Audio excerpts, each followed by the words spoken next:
Hello everyone, আসসালামু আলাইকুম। আশা করি সবাই ভালো আছেন। মাত্র 6 গিরা কাপড় দিয়ে আমি এই প্যান্টটি তৈরি করেছি।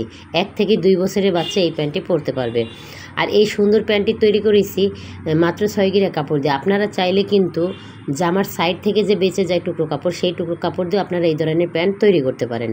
তা প্যান্টটির ঝুল ছিল 10.5 ইঞ্চি আর হাই দিয়েছি 7.5 ইঞ্চি। প্যান্টটি কিন্তু একদম সহজ নিয়মে আমি আপনাদেরকে কাটিং করে দেখিয়েছি এবং সেলাই করে দেখিয়েছি।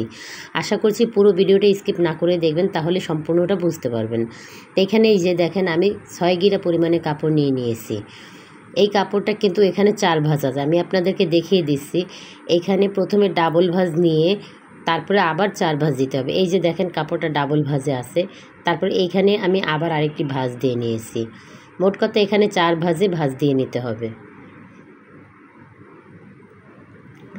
তারপরে এই কাপড়টির লম্বা আছে কতটুকু দেখেন, এই কাপড়টির লম্বা আছে 13.5 ইঞ্চি, তার মানে 6 গিরা কাপড় আছে।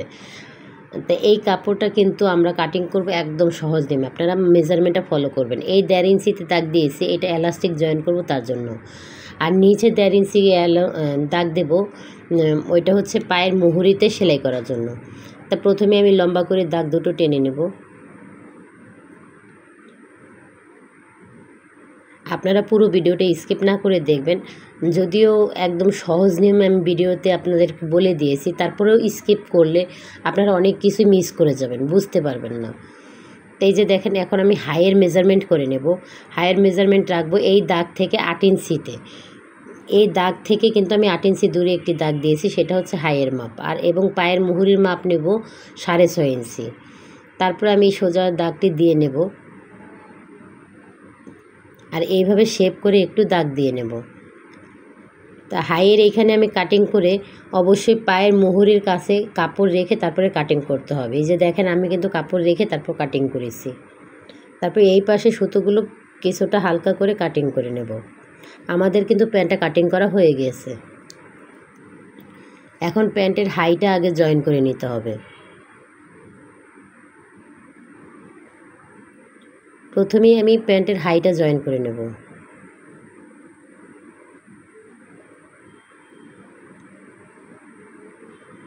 দুই সাইডে হাই জয়েন করে নেব। অবশ্যই ডাবল সেলাই দিয়ে দেব, যেহেতু আমরা ঘরে টেলারিং কাজ করি। আমাদের কাস্টমারের কাজগুলো কিন্তু আমরা খুব ফিনিশিং করে করার চেষ্টা করি। আর যারা রেডিমেড কাজ করেন তাদের ব্যাপারটা আলাদা, তারা হয়তো বা একটা সেলাই দেয়, কিন্তু আমরা যারা ঘরে কাজ করি তারা কিন্তু অবশ্যই ডাবল ডাবল করে সেলাই দিয়ে দিই। তাই যে দেখতে পাচ্ছেন, আমি 1/2 ইঞ্চি ভেঙে তারপরে 1 ইঞ্চি পরিমাণে চওড়া রেখে কিন্তু পায়ের মুহুরিটা সেলাই করে নিচ্ছি।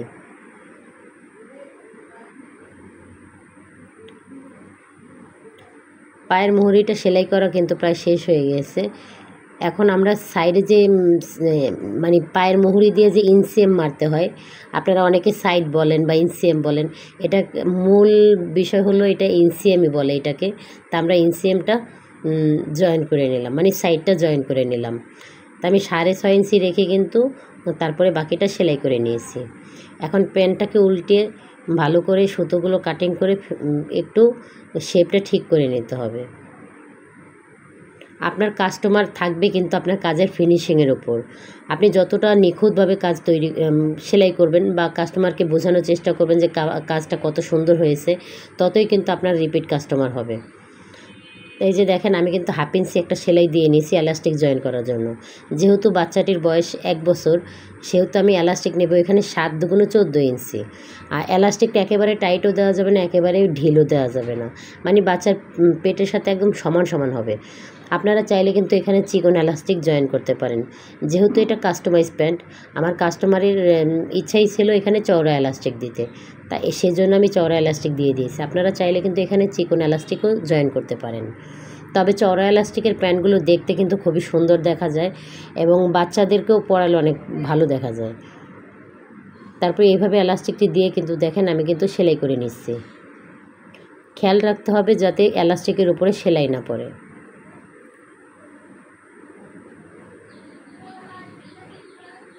এই যে দেখেন, এলাস্টিক কিন্তু জয়েন করা হয়ে গেছে। এখন এলাস্টিকটা টেনে সব দিকে কাপড় এক সমান রেখে মাঝখানে আরও 2টা সেলাই দিয়ে নিতে হবে। তা আপনারা যারা পুরো ভিডিওটা দেখেছেন তাদেরকে অসংখ্য ধন্যবাদ। আর যারা আমার চ্যানেলটা সাবস্ক্রাইব করেছেন তাদেরকেও অসংখ্য ধন্যবাদ। আর এখন পর্যন্ত যারা আমার চ্যানেলটি সাবস্ক্রাইব করেননি তারা প্লিজ আমার চ্যানেলটি সাবস্ক্রাইব করে দেবেন এবং আমার ভিডিওতে একটি লাইক দিয়ে দেবেন। আর যদি আমার এই ভিডিও থেকে আপনারা কিছু শিখতে পারেন তাহলে অবশ্যই শেয়ার করে দেবেন, যাতে আপনাদের পাশাপাশি আরও অনেকেই এই ধরনের কাজগুলো শিখতে পারে। আশা করছি সবাই ভালো থাকবেন। খোদা হাফেজ।